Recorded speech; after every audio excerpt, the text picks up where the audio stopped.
Alhamdulillahirrabbilalamin. Jumpa lagi di dalam program Sirah The Series bersama Terang Jakarta, dan saya Abi Maki dengan keterbatasan ilmu yang dimiliki mencoba untuk berbagi dengan ikhwah akhwat fillah sesuai dengan tema yang telah kita bahas di acara kajian Sirah The Series Pondok Indah, Masjid Pondok Indah tanggal 7 Desember.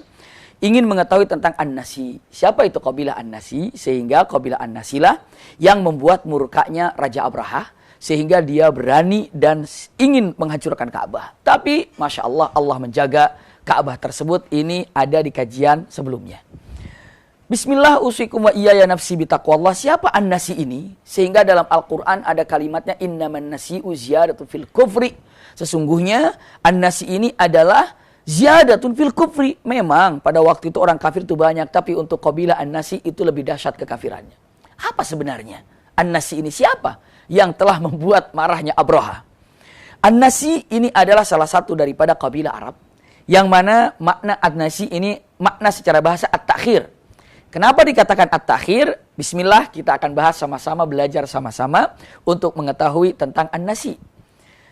An-Nasi ini untuk kita ketahui biar lebih lengkap, nyaman, nikmat, kita mulai daripada tangga yang sangat untuk mudah memahami siapa An-Nasi. Di Arab dulu, mereka itu untuk menunjang atau usaha sebagai penopang hidupnya itu dalam beberapa pekerjaan. Pertama, ada yang berdagang. Yang kedua, ada yang bercocok tanam. Yang ketiga, ada yang berternak. Subhanallah. Dan yang keempat, ini yang luar biasa, merampok. Merampok ini sesuatu yang biasa mereka lakukan kalau dia atau mereka ini tidak punya kehidupan. Contoh misalnya, orang yang berdagang bisa berdagang.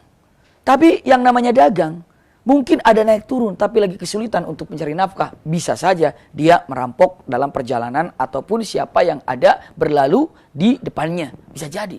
Tapi, punten, merampoknya itu tidak sama dengan perampok yang mungkin kita lihat zaman sekarang ini. Jadi merampoknya begini nih.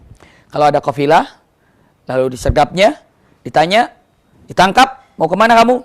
Saya misalnya mau ke Madinah. Oh, mau ke Madinah. Dia ini, mengambil barang yang ada, setelah itu apa? Mereka tinggalkan untuk perbekalan kafilah ini menuju ke Madinah. Jadi tidak dirampok semuanya. Jadi ditinggalkan. Ini buat bekal ke Madinah, aku tinggalkan ya. Kami tinggalkan, ini aku perlu untuk sekarang ini. Kenapa? Biar nanti kalau dihabisin di sini, bisa jadi mereka tidak sampai ke Madinah dan mati di jalan. Pikiran mereka, biar nanti nyampe ke Madinah, dari mana balik lagi, nanti dirampok lagi. Itulah keadaan yang ada. Jadi, memang itulah keadaan zaman jahiliyah dulu, ya. Saya sampaikan, bismillah, ternyata untuk dipegang oleh kita baik-baik, mereka ini kalau tidak bisa berdagang, ya, mereka bercocok tanam. Tidak bisa bercocok tanam, lalu mereka melakukan apa? Berternak. Tidak juga bisa, karena usaha ini naik turun, maka, punten, dia merampok. Ini satu hal yang biasa. Mungkin kata-katanya kotor gitu ya, merampok. Tapi memang ini kenyataan yang ada. Ini kita lihat daripada perjalanan-perjalanan jahiliyah dulu. Nah, maka daripada itu ada rahasia yang perlu ikhwah akhwat ketahui. Apa rahasianya?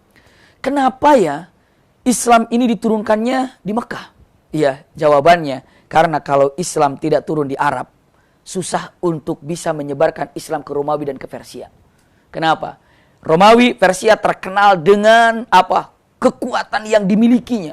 Dahsyat daripada kekar tubuhnya, kekuatan dari tenaganya. Dan punten, ternyata orang Arab ini bukan hanya kekar tubuh dan kuat daripada apa tubuhnya, tapi apa? Yang paling hebat, mereka sudah terlatih sejak kecil main pedang. Kenapa? Karena orang tuanya mengajarkan begini kepada anak-anaknya. Nah, kamu nanti kalau sudah besar, ya kalau tidak bisa berdagang dan tidak bisa bercocok tanam, ataupun kamu nanti tidak bisa untuk usaha, maka usahamu harus bisa menunjang kehidupanmu. Caranya merampok. Bapak ajarkan kamu main pedang, Bapak ajarkan kamu naik kuda. Untuk apa? Biar kamu hidup. Maka itu orang Arab sejak kecil diajarkan main pedang, diajarkan main panah, diajarkan naik kuda, begitu. Itu sejak kecil. Kenapa? Untuk menunjang kehidupan masa yang akan datang.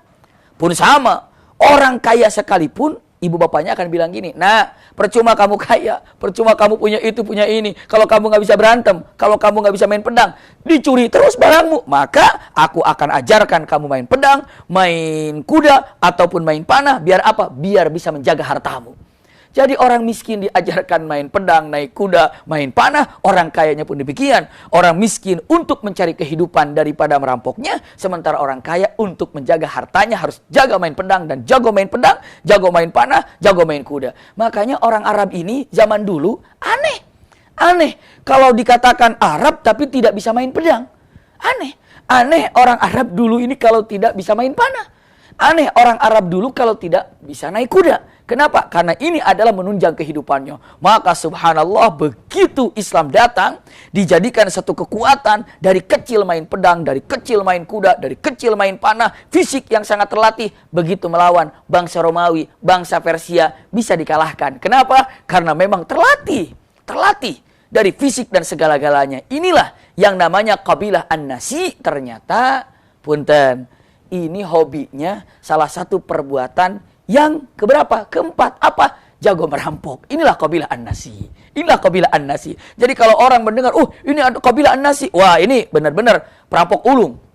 Tapi sekali lagi, merampoknya tidak semua dihabiskan harta dan juga tidak dibunuh apa yang dirampoknya, tapi diambil harta secukupnya, dilepaskan lagi agar apa? Agar mereka balik lagi ke jalan yang dilalui untuk dirampok lagi. Ini adalah tentang bagian pertama tentang An-Nasi. Untuk selanjutnya, insya Allah kita lanjutkan di Sirah The Series selanjutnya.